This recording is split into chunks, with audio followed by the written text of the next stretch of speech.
che sono io, quasi 80 anni fa, quasi 30 anni fa, scusate, non esageriamo, quasi 30 anni fa, Eleni Porfiriu e Guido Zucconi, che sono i due interventi, che sono i due autori dei due interventi prossimi, con me hanno lavorato molto all'interno dello IUAV all'interno del quello che si chiamava allora il corso di storia dell'urbanistica sul tema delle città giardino. Quando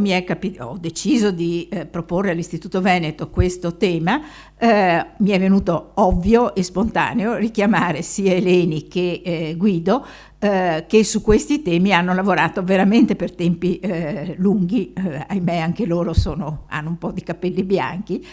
non tutti e due, e credo che ripensare oggi a tanti studi fatti in passato e rileggerli alla luce delle riflessioni e degli studi più recenti possa essere utile come contributo al nostro dibattito. Prima Eleni Porfiriu, che lavora al Consorzio Nazionale delle Ricerche. Sì, consorzio c'è scritto. Sì, no, vabbè, no, scusate, io so, Consiglio Nazionale, CNR in sostanza, Dipartimento di Scienze Umane e Sociali, Patrimonio Culturale a Roma, perché si è trasferita a Roma parecchi anni fa, dopo essere stata a lungo a Venezia, e il suo titolo è La trasmissione di un modello, Howard e le città giardino in Italia. Allora, veramente innanzitutto ringrazio Donatella per l'organizzazione di questa giornata e per avermi invitato, come esattamente diceva, perché tanti anni fa eravamo insieme tutti a Venezia, lavorando anche su questi temi. Fra l'altro nell'Istituto Veneto avevamo fatto il famoso convegno su Camillo Sitte, dopodiché anche ho lavorato su Luzzatti usando l'archivio dell'Istituto Veneto, quindi veramente ci sono molti ricordi e le ragioni che ci riportano qua oggi. Ma vorrei anche ringraziare moltissimo l'Istituto Veneto per l'organizzazione di questa giornata, che almeno già fin d'ora per me, principalmente per me e immagino per tutti noi, è stata molto utile, perché apre riflessioni che spero che avremo il tempo a fare il punto più tardi.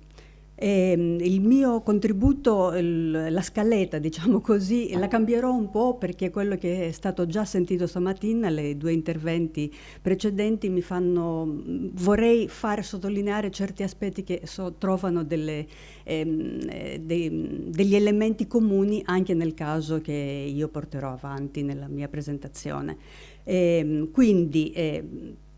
io vi parlerò, il mio obiettivo era quello di parlare esattamente della storia dell'urbanistica che ci porta a questo modello della città giardino, quindi appunto la trasmissione di questo modello che viene da Howard, come è stato interpretato in Italia e nello specifico esemplificare questo attraverso i casi di Roma. Vedremo, ed è là che l'intervento di Bettin mi è stato molto utile, vedremo che anche Roma ha una strategia, possiamo dire quasi intrinseca, ovviamente non tanto nazionale, ma altrettanto promossa dalla parte locale del potere romano. E lo vedremo in seguito. E questo è un punto che è nuovo per me, perché non pensavo di declinare la mia presentazione in questo senso. Ma vorrei anche dare una maggiore importanza, minore per certi versi, perché ho visto che l'intervento di Guido Zucconi che seguirà sarà molto più preciso sull'impatto di Schiavi e del caso di Milano, quindi darò meno importanza a quello che sono secondo me i canali di trasmissione, scusate. Quindi parto dalla storia dell'urbanistica e nello specifico dal fatto che questa idea della Garden Cities of Tomorrow, che sarebbe il lavoro che Ebenezer Howard ha presentato nel tardi anni 80 del Novecento, del 1800, scusate, 90, e quindi parliamo di più di 120 anni che sono passati dall'introduzione di questo concetto della città giardino, e nonostante lo straordinario numero di pubblicazioni sull'argomento, l'interesse non è ancora scemato. Ce lo fa presente esattamente il terzo di questi volumi che vedete qua, The Peaceful Part, Building Garden Cities and New Towns di Stephen Ward, pubblicato proprio nel 2016, cioè 3 anni fa. Stephen Ward dice chiaramente che, e questo è interessante tenerlo in mente perché tiene insieme Peaceful Path era il nome originale di Howard che aveva dato al suo libro, quindi parliamo di un contratto sociale in sostanza, ma Ward mette insieme Garden Cities e New Towns. Questo sarà un argomento che io metterò o cercherò di mettere in evidenza nella mia presentazione. Ma quello che Ward ci dice, se possiamo così riassumere un volume importante come quello, è che in sostanza la tradizione della città giardino, nonostante i tanti lavori già fatti, l'interesse che suscita ancora ora è intimamente legato all'interesse della storia dell'urbanistica. Quindi Ward dice che ovviamente molte cose non sono state realizzate rispetto alla città giardino come era pensata, fra tutte la questione del terzo magnete, cioè che la città giardino non doveva essere un sobborgo, come io cercherò di spiegare in seguito, ma doveva essere una pianificazione territoriale, cioè secondo Howard le nuove città giardino, e per questo sono assimilate alle New Towns, dovevano essere i luoghi dove la popolazione in più che si cresceva nelle grandi inurbamenti doveva spostarsi là, con una serie di caratteristiche di autonomia e di gestione particolari. Ma uno degli elementi appunto cruciali sui quali Howard ha messo l'accento, cioè la riforma fondiaria, secondo Ward non è stato ancora portato fino in fondo, cioè come cito, l'incremento della rendita fondiaria a seguito dello sviluppo possa essere sfruttato a beneficio della comunità locale. Quindi in questo contesto, secondo me, di continua appunto attenzione verso la storia dell'urbanistica si indaga anche in questa sede oggi con la giornata di studio sulle città giardino, o almeno questo era il mio obiettivo arrivando qua. Ora, dopo aver sentito le presentazioni di stamattina, penso che possiamo parlare anche di futuro, non solo di storia, ma questo lo vedremo più tardi. Quindi nel mio breve intervento mi soffermerò sui casi delle città giardino e che le vedete qui di Romanne, di Agnene, Garbatella, Ostia Nuova, sono 3. E l'ultimo che vedete come francobollo è l'intervento del Milanino, che a differenza delle prime 3 che sono state promosse da interventi di iniziativa pubblica, la terza, quella di Milanino, da Luigi Buffoli, è stato promosso dalle Unione Cooperativa. La domanda di fondo che pongo per portare avanti un ragionamento un po' più qualificato è quello dei quali sono i canali di trasmissione del modello di Howard. Quali sono gli elementi distintivi, cioè secondo luogo, dell'adozione o adattamento in Italia di questo modello e infine qual è la sua importanza, cioè almeno supponendo che ci sia stata una nella storia dell'urbanistica italiana. Cercando di rispondere quindi a questi 3 principali quesiti, delineerò innanzitutto un contesto nel quale vengono trasmesse queste idee e in seguito discuterò la nascita in questo contesto delle 3 città giardino romane fino ad arrivare alla mia conclusione rispetto all'impatto. Canali di trasmissione. Come vedete, secondo me sono 3. Riviste, libri ed esperienze trasmesse attraverso le prime realizzazioni. La rivista milanese fra tutte, perché ci sono molte ovviamente, non solo questa, ma le case popolari e le città giardino, e particolarmente mi interessano, ho selezionato queste 3 non solo per l'impatto delle 2 seconde, cioè il libro e particolarmente il libro di Alessandro Schiavi, ma anche attraverso i libri la sua esperienza come viene rappresentata, esperienza diretta nel volume del 1911 sulle case a buon mercato e le città giardino, che mettono chiaramente come titolo in evidenza i 2 aspetti cruciali intorno ai quali la storia della città giardino italiana viene codificata. E dopo la realizzazione, la prima realizzazione di Luigi Buffoli a partire dal 1909 della città giardino di Milanino, definita dallo stesso Schiavi nel suo ultimo capitolo del suo libro come veramente la prima realizzazione di città giardino in Italia. Dicevo che ho selezionato queste tre anche per una ragione di fondo. Parliamo nell'arco di 2 anni, 1909-1911, succede tutto nel senso i tre personaggi, come vedremo molto velocemente, sia i due personaggi e la rivista milanese di Le Case Popolari e la Città Giardino riescono a dare tutti gli elementi essenziali del ragionamento che dopo si porterà avanti come linea guida e che verranno realizzate nello specifico del caso romano. Queste date sono significative anche per un'altra ragione, la vediamo in seguito, ma voglio solo già metterla in evidenza da ora. Cioè nel 1909 in Inghilterra, da dove nasce il modello della città giardino, abbiamo non solo il libro di Raymond Unwin su Town Planning in Practice, ma abbiamo la legge urbanistica inglese, il New Town Act, la quale legge permette un cambiamento epocale per la storia inglese, cambiamento epocale per quanto riguarda il rapporto fra spazio l'edilizia popolare, casa e spazio delle strade rispetto alle case, cioè viene superato il rapporto delle cosiddette by-law housing.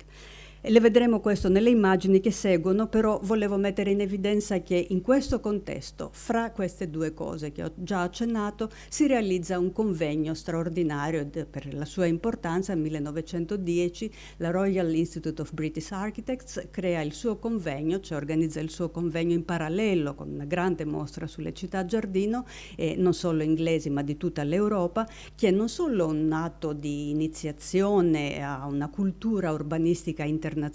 o comunque europea e internazionale, ma codifica, come Buffoli ci dirà in seguito, e lo stesso Schiavi a modo suo, codifica il passaggio dalla città giardino al sobborgo giardino come un passaggio necessario e indispensabile in quanto l'unico pratico e concreto. Quindi, detto questo, torno al maggior dettaglio di spiegare come vanno le cose. Allora, questi tre canali di trasmissione del modello di Howard, a partire della rivista del milanese delle case popolari, come vedete si tratta di, cioè questi sono gli elementi che la stessa rivista mette in evidenza, che ha il suo intento di incoraggiare con la propaganda economico-sociale, sottolineo questo aspetto che lo vedremo da tutte le parti, col documento illustrativo e con lo studio tecnico, il movimento per le case popolari, cioè l'accento è sulle case popolari, che in Italia accenna ad un vigoroso risveglio al posto, ed è questo il concetto, contro o al posto esattamente di grandi alveari umani accumulatori inesauribili di miseria e di corruzione. Questa contrapposizione fra casa unifamiliare e caserme d'affitto era già partita da altri autori europei, ma in Italia viene proprio chiaramente messa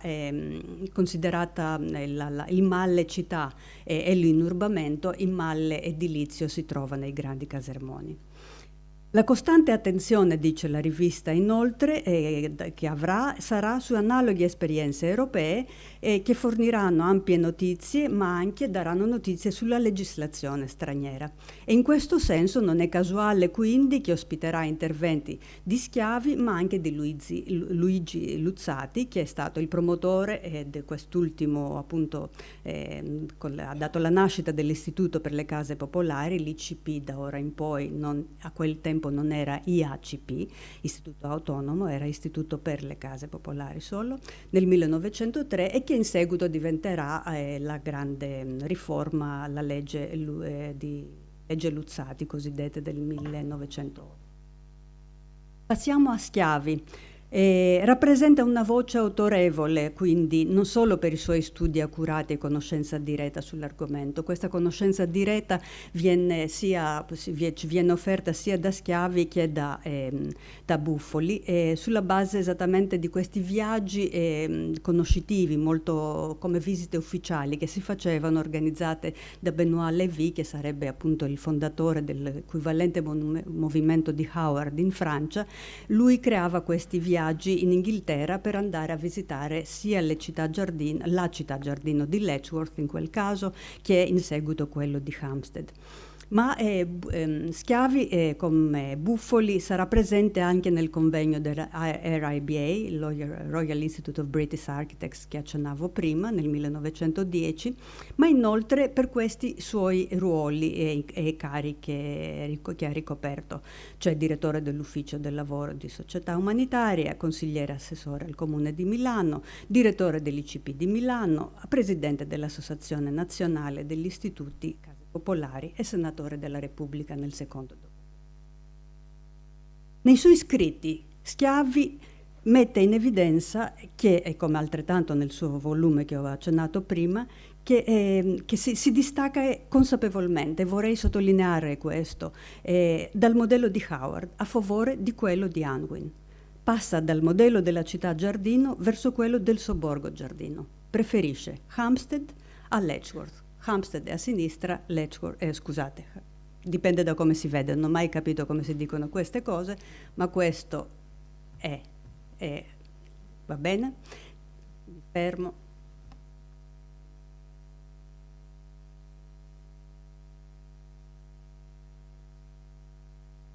Questa è la città di Letchworth, cioè la città giardino di Howard, e questa a destra, scusate di nuovo, non so qual è la destra e qual è la sinistra, è Hampstead, cioè il sobborgo giardino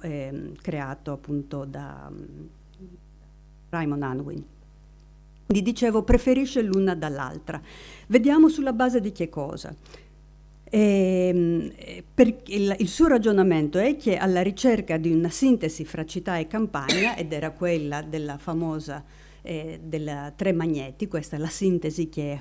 Howard, Ebenezer Howard, era riuscito in modo molto così didattico e chiaro a mettere in evidenza, cioè come i beni della città e i beni della campagna possono trovarsi insieme nella città giardino. Quindi risponde quindi a questa l'idea di Howard è ovviamente nasce da un'antitesi totalmente ottocentesca, prettamente ottocentesca fra città e campagna, e la sua sintesi rappresenta esattamente quella soluzione del peaceful path con il quale aveva anche il titolo. Quindi questa idea di città giardino doveva rispondere ai requisiti di essere città indipendente, autonoma, autosufficiente, comprendere industrie e avere attività agricole e tutte le categorie della popolazione. Doveva essere prodotta da una pianificazione territoriale e urbana e basata su un assetto fondiario controllato dalla collettività, dalla comunità. Su questi elementi Schiavi dice che rispetto a questi elementi sceglie la soluzione di Hampstead, in quanto più concreta e realistica rispetto ai problemi dell'inurbamento, capace di dare risposta alle pesanti questioni igieniche, sociali, abitative, ambientali, fondiarie e di organizzazione spaziale e fisica della crescita urbana. Si direbbe che è strano, perché come ci dirà, immagino in gran dettaglio Guido Zucconi, Schiavi era un socialista, ma non va dimenticato in qualche maniera che il socialismo degli anni del tardo Ottocento, primi del Novecento, era un socialismo anche molto concreto, non era più utopico, ma era un socialismo concreto, che per concretezza intendiamo che questa trasformazione che Raymond Unwin con Hampstead era riuscito a dare, cioè una trasformazione che alle parole e agli ideali di Howard si poteva avere una forma fisica capace di non risolvere il problema dell'inurbamento, ma sicuramente accomodarlo in una maniera appropriata per le possibilità della società che stava crescendo. Questo approccio di Schiavi non è totalmente un'eresia, non è così strano, viene seguito quasi in tutta l'Europa, non a caso dicevo prima che il convegno del 1910 di Londra consacrerà questa posizione come una posizione formale che riguarda tutto il movimento della città giardino, che si chiamano e continuano a chiamarsi ancora città giardino, ma in sostanza si tratta di sobborghi giardino. Quindi questa attenzione dai temi howardiani legati all'organizzazione territoriale, economica e sociale a quelli più propriamente unwiniani quelli quindi che si soffermano più sulla tipologia residenziale, sull'architettura e se vogliamo anche sul disegno urbano, sono queste le caratteristiche che in sostanza in Italia verranno prese in considerazione quando si parla e quando si comincia a costruire le prime città giardino. Quindi più che una definizione di una città nuova o una risoluzione del problema di un'alternativa alla città grande metropolitana, avremo una definizione di quartiere, una definizione quindi di una parte di città o di un sobborgo della città. Bufoli, presidente dell'Unione Cooperativa, la più grande cooperativa di consumatori italiana dell'epoca con più di 14.000 soci, fondò Milanino e sentiremo in seguito, io non mi soffermo, ma nel congresso mi interessa il suo contributo in questa trasmissione di concetti chiavi per l'Italia. Viene invitato nel secondo congresso di Case Economiche Popolari nel 1911 e nel suo contributo dedicato proprio al tema città giardino e sobborghi popolari osserva che, e cito, l'idea di Howard di promuovere la fondazione vera e propria di nuove città è apparsa teoricamente perfetta ma praticamente inattuabile. E aggiunge, nel congresso dell'RIBA del 1910, che anche lui era presente come schiavi, viene abbandonata come non pratica l'idea della fondazione ex novo di città. Si riconosce quindi, si riconobbe in quel contesto e si riconosce nel contesto del 1911 quando lui parla, cioè solo un anno dopo il convegno dell'RIBA, che la necessità di informare i piani regolatori edilizi alle norme delle città giardino come implementate da Unwin a Hampstead. Questi sono i concetti chiavi con i quali l'Italia comincia, secondo me ovviamente, a trasmettere l'ideale della città giardino. Non sarà più l'ideale della città giardino di Howard, si useranno gli stessi termini, cioè città giardino, ma si parlerà spessissimo e si realizzeranno praticamente sobborghi. Quindi, riassumendo, tutti i canali di trasmissione del modello della città giardino, come vi ho presentati fin d'ora, concordano su questi aspetti, cioè la rilevanza ed urgenza della questione abitativa, cioè non è casuale, non è secondario, e la soluzione di questa questione abitativa che si trova come sana, morale e ancorata alla tradizione, nella tradizione italiana, questi sono termini estrapolati dai testi, nella casa unifamiliare con giardino, sana, morale e ancorata nella tradizione italiana. Secondo punto è che la praticabilità del sobborgo giardino rispetto alla città giardino, questa viene preso come dato di fatto, questo perché è una risposta concreta ai problemi contemporanei, come il problema della casa, ma anche dell'igiene. Sappiamo delle indagini sull'igiene che sono inchieste che sono molto importanti in tutto questo periodo, ma anche la questione del verde, dell'estetica urbana e della qualità.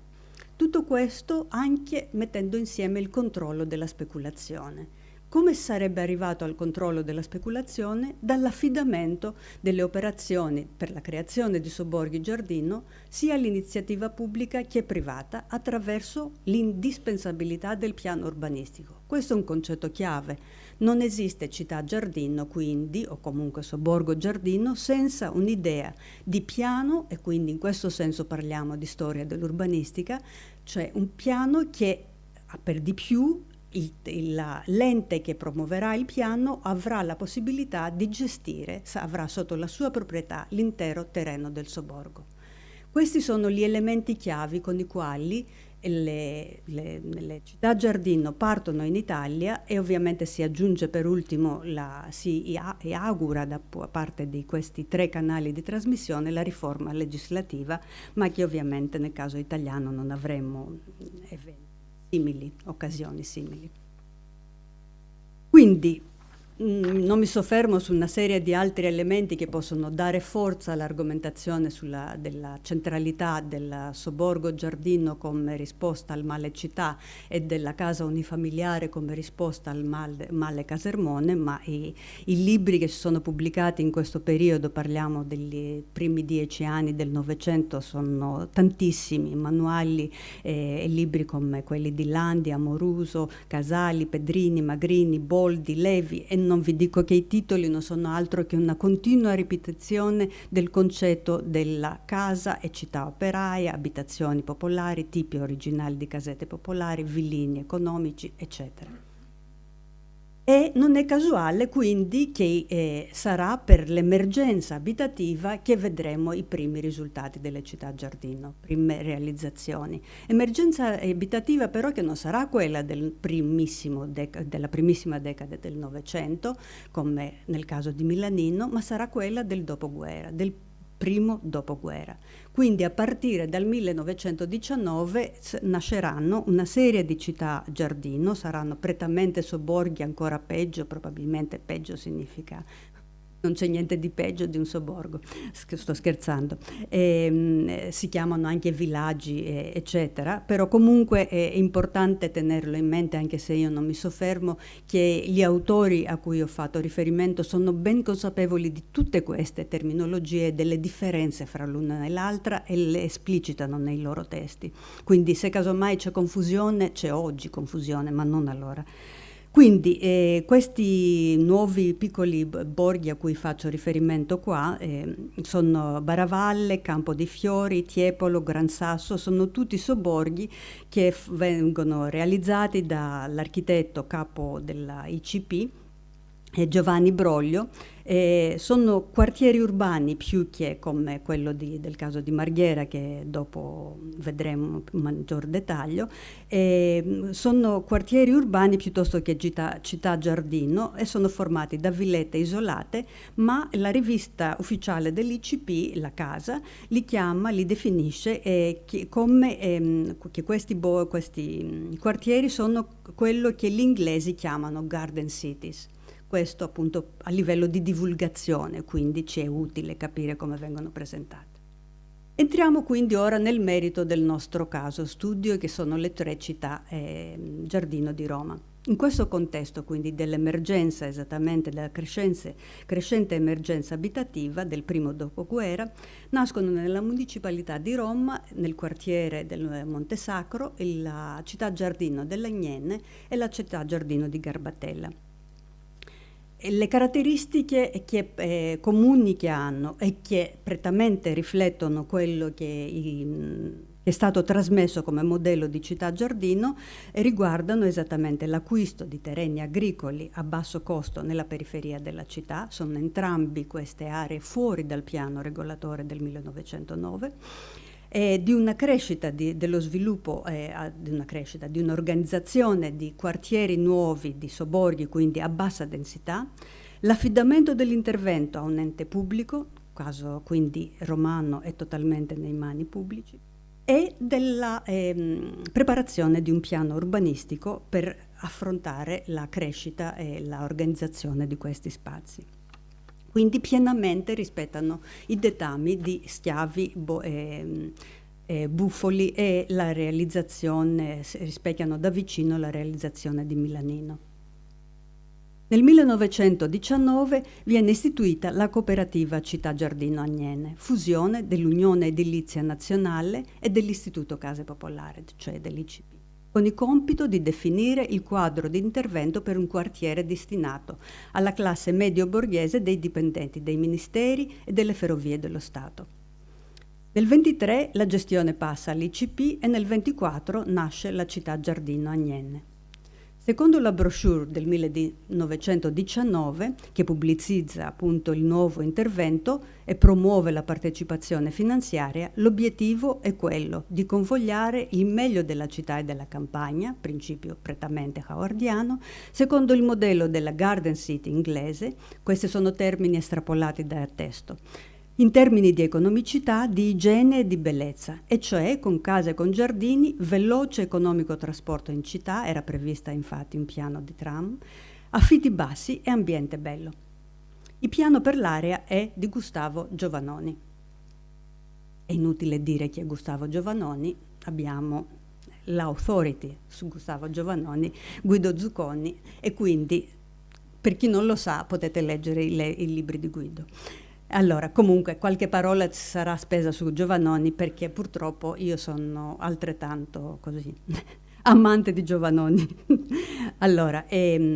importante però appunto che questo piano, come lo vedremo qua nel suo insieme, nel suo dettaglio, è fatto da Giovannoni, perché il progetto è senz'altro influenzato da Howard per quanto rispecchia sia l'aspetto dell'organizzazione di un centro con servizi come Howard aveva previsto, ma anche rispetto all'importanza che il piano dà al parco come modello, come trasmesso dal modello howardiano. Però se uno guarda con maggiore attenzione il piano vedrà che la grande piazza porticata che ospita tutte le funzioni del centro cittadino, che è collocata all'entrata dell'abitato come fondale del Ponte Tazio, unisce il nuovo sito alla Nomentana, cioè l'antica via Consolare. Giovannoni, quindi quello che uno vede è la mano giovannoniana, quindi quello che uno vede è che c'è un qualcosa in più rispetto a quello che era il centro, diciamo,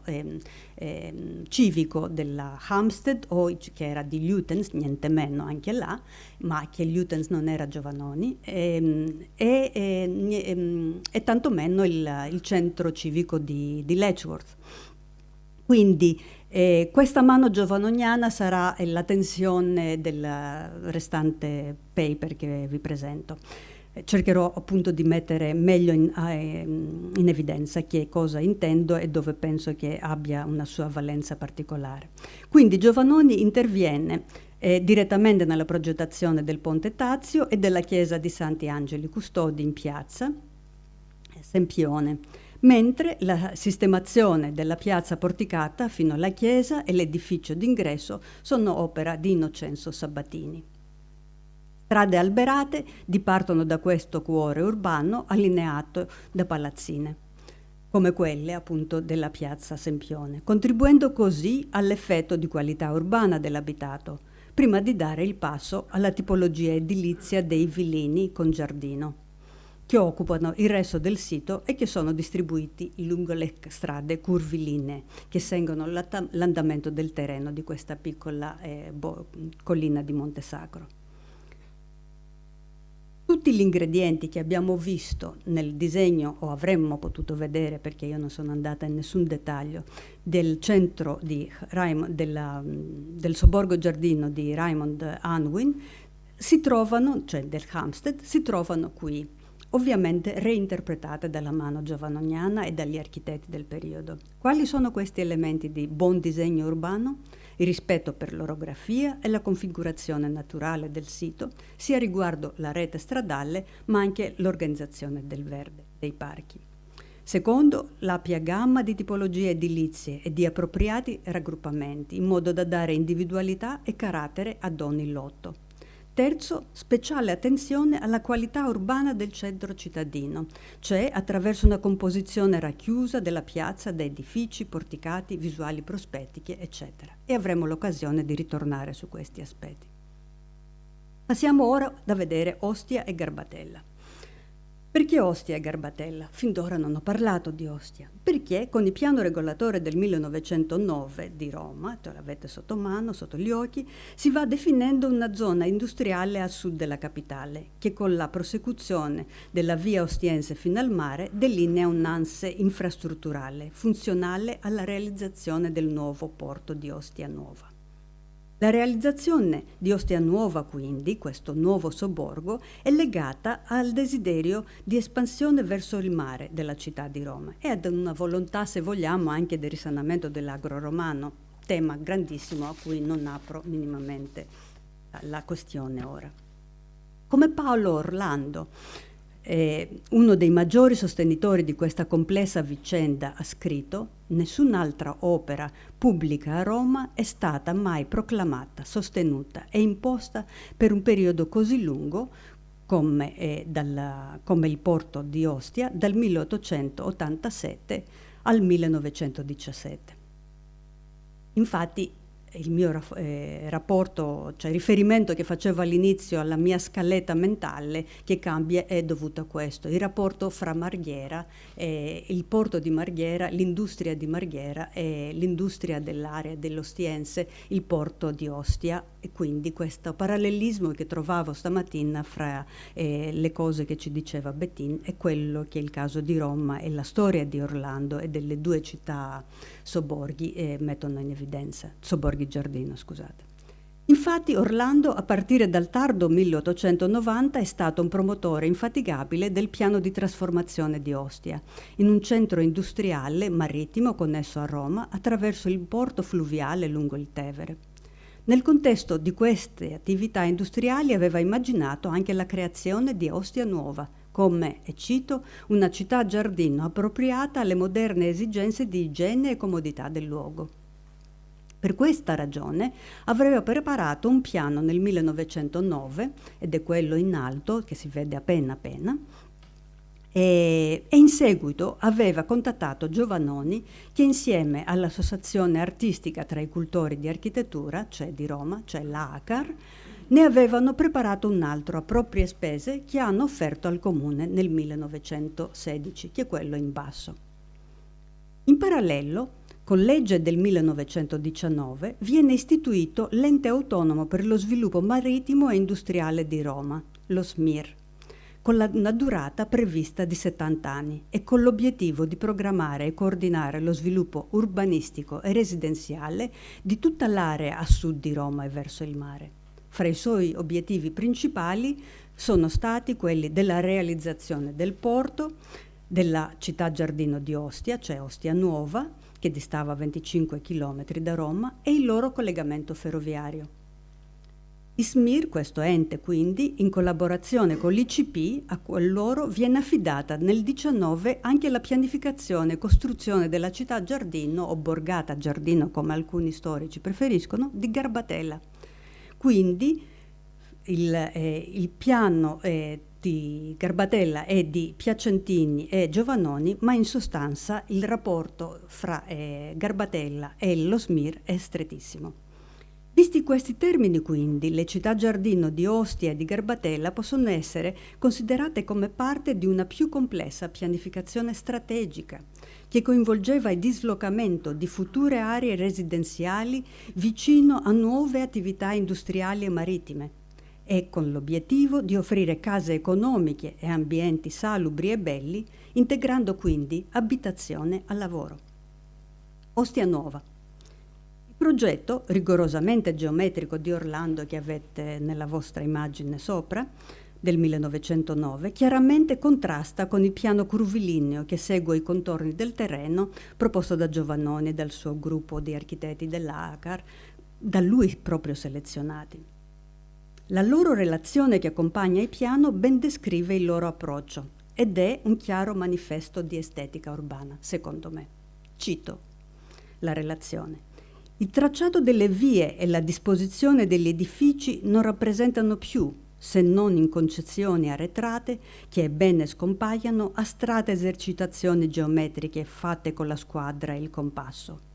Il tracciato delle vie è un'opera complessa e viva, che in ogni punto devono avere significato, un ritmo d'arte, una funzione di utilità, sicché all'arida e incomoda monotonia delle vie tutte uguali si sostituisce ormai il concetto che tende a dare ad ogni strada, ad ogni piazza, ad ogni incontro un aspetto vario e individuale, a secondare la naturale configurazione altimetrica del terreno, a suddividerle arterie di movimento e vie di abitazione, quartieri speciali per funzioni e per tipo, secondo il loro carattere e la loro destinazione. Questa citazione, che viene appunto dalla relazione dell'ACAR e di Giovannoni, mette chiaramente in evidenza che si tratta non solo di una critica al schematico piano ottocentesco degli ingegneri. E qui è interessante il paragone, abbiamo la stessa critica fatta per Olof Hallman, architetto urbanista di Stoccolma, una decina d'anni prima, nel tardo Ottocento, pubblicata nel Der Städtebau, cioè la prima rivista urbanistica fatta da Camillo Sitte, e e mette in evidenza Hallman come siamo capaci a superare nel 1902 questo piano rigorosamente geometrico ottocentesco degli ingegneri con le soluzioni che vediamo a destra. Il piano quindi dell'Acar non è una critica solamente di questo tipo, ma va oltre, è una chiara affermazione, ovviamente secondo me, dei principi estetici di Camillo Sitte. Anche nel linguaggio stesso che si usa, anche nella terminologia si vede che Giovannoni e Acar, i colleghi dell'Acar avevano studiato su questi testi.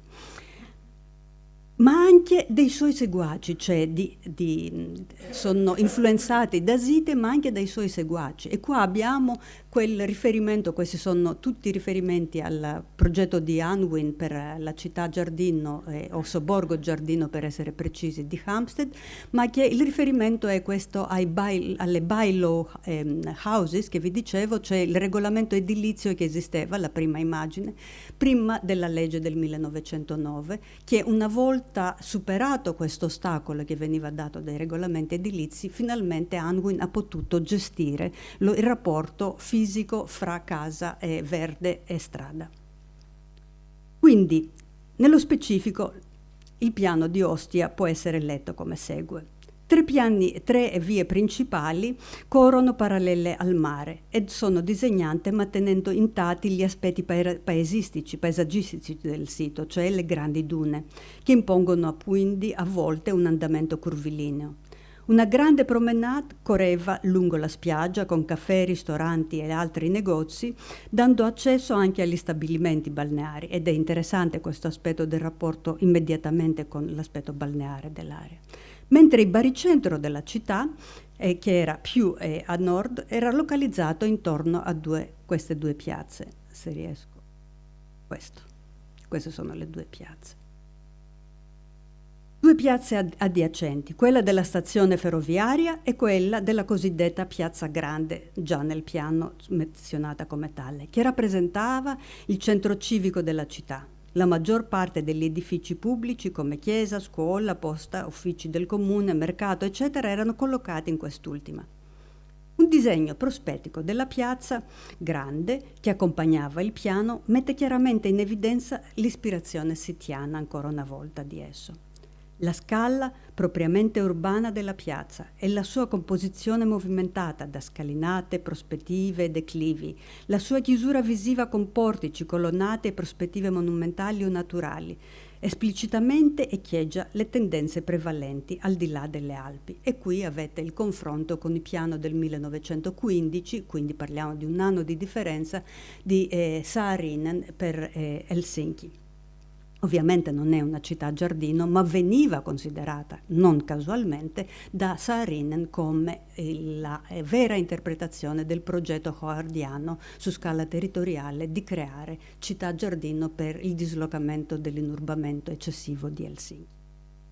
Quindi questa centralità che assumono i centri, i cuori di questi borghi, di queste città giardino, questa importanza all'organizzazione tridimensionale dello spazio urbano e appunto questa importanza al disegno urbano, secondo me, è la caratteristica della trasmissione del modello della città giardino in Italia, che la vedremo ancora una volta fra un attimo. E la immagine centrale qua riguarda appunto un'altra chiesa come quella del piano di Ostia Nuova e come del piano di Saarinen. In questo caso è l'immagine della chiesa su una scalinata su pedio più alto, cioè su una posizione più alta, è dovuta allo stesso Sitte.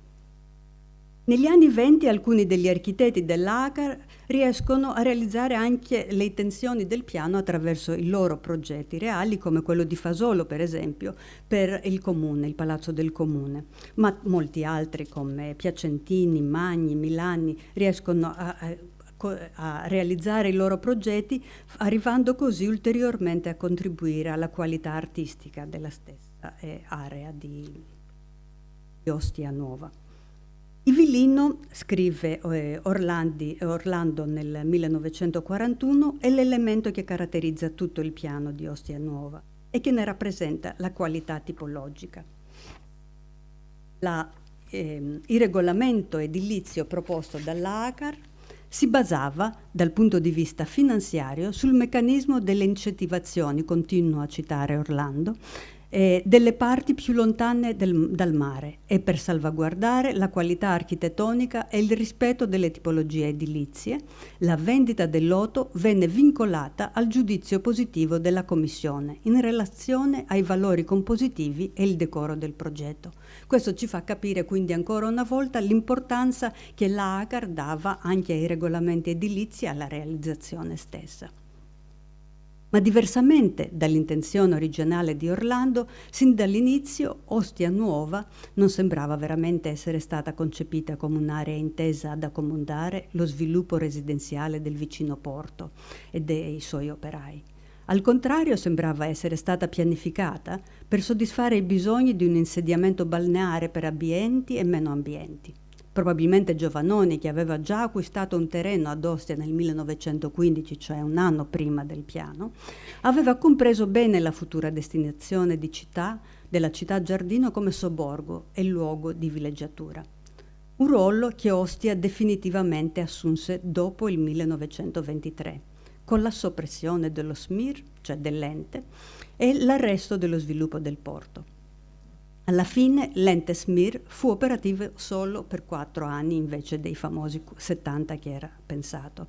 E quando fu abolito nel 23 con l'arrivo del fascismo e della visione alternativa che esso comportava, e questo mi riporta a un secondo elemento molto cruciale del dibattito che può nascere oggi rispetto anche all'intervento di Bettin su Marghera, e il piano strategico come cambia le sue strategie strada facendo con l'arrivo del fascismo. Allora, con l'arrivo del fascismo, quindi, quello che lo SMIR era riuscito a realizzare è la linea ferroviaria Roma-Ostia, che era completata. In parte il sobborgo della Ostia Nuova era parzialmente realizzato, 130 edifici, 7 chilometri di strade, eccetera, mentre il porto, nonostante la sua inaugurazione ufficiale nel 1920 dal re Vittorio Emanuele III, non sarebbe mai decollato. Vediamo il terzo caso, Garbatella. Primo nucleo dei 44 edifici che si costruirono nella Garbatella prima del 22, perché dal 22-23, come abbiamo detto, arriva il fascismo, cioè il regime cambia, partono dalla piazza Brin, che è questa, al centro del piano.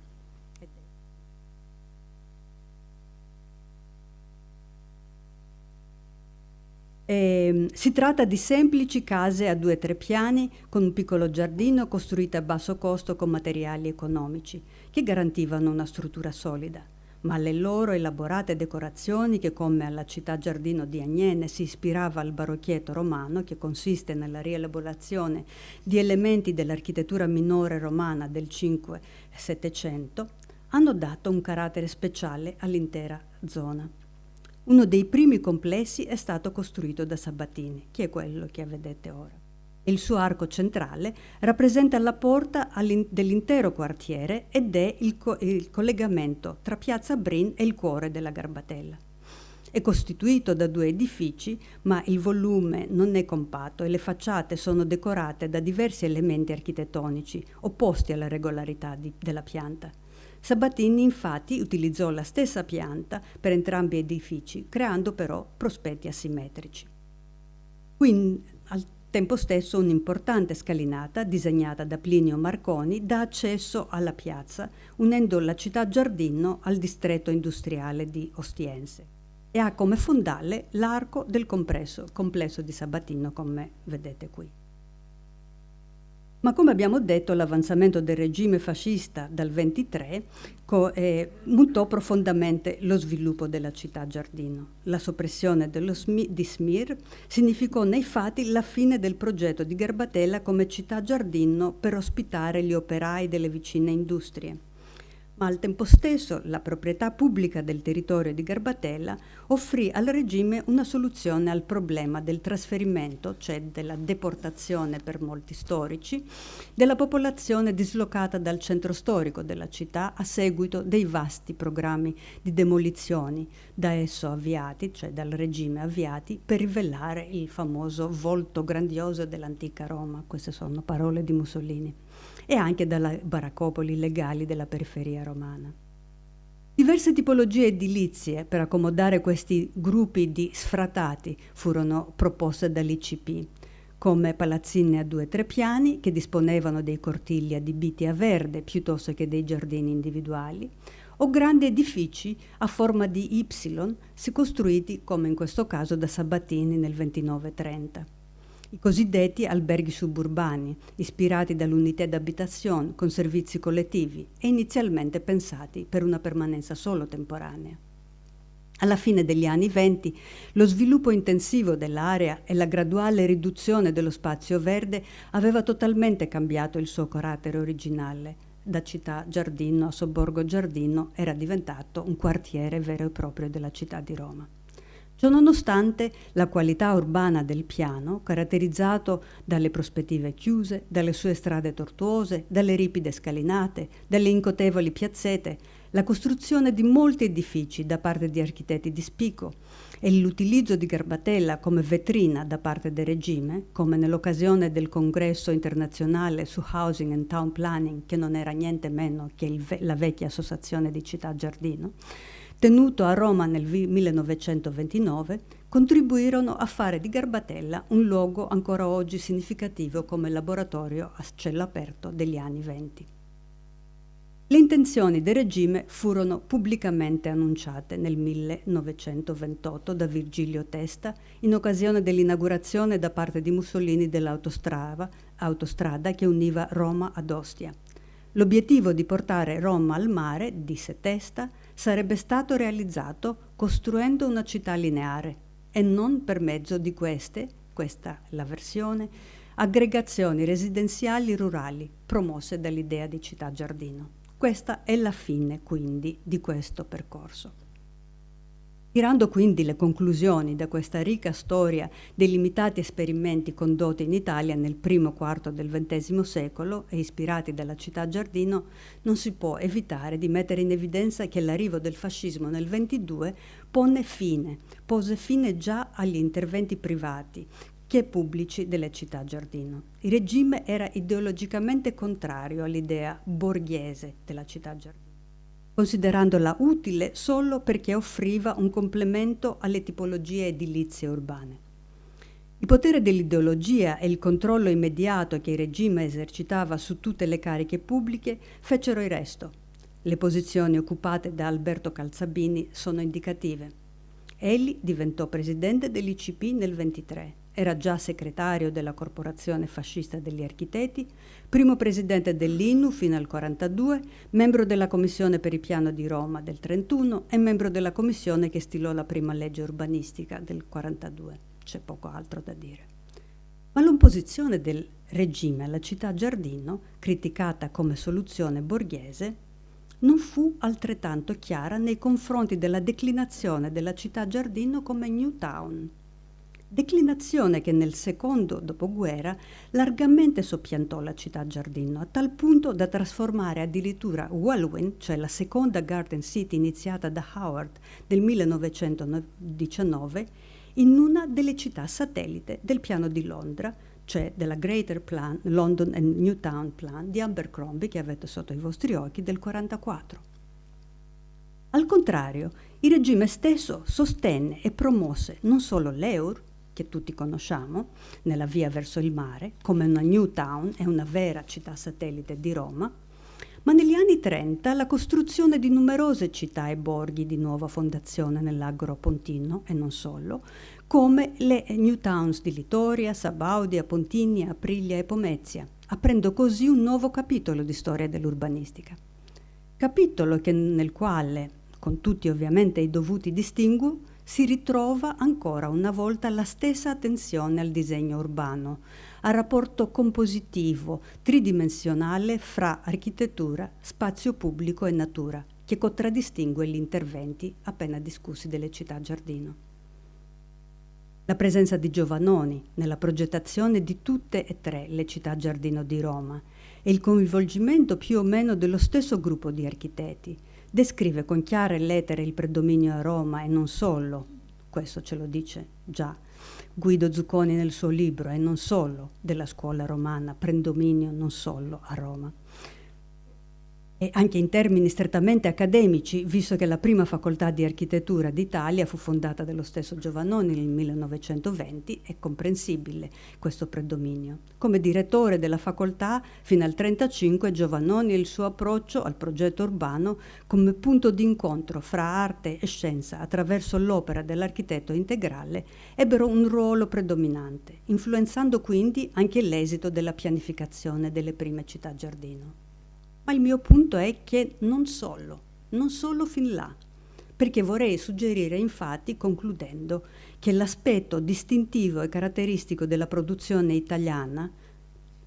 e anche principalmente quella romana, di città giardino, sia stato quello del disegno urbano, cioè dell'attento progetto estetico e tridimensionale della composizione della città. E inoltre, e su questo si apre un nuovo capitolo di indagine futura per Donatella,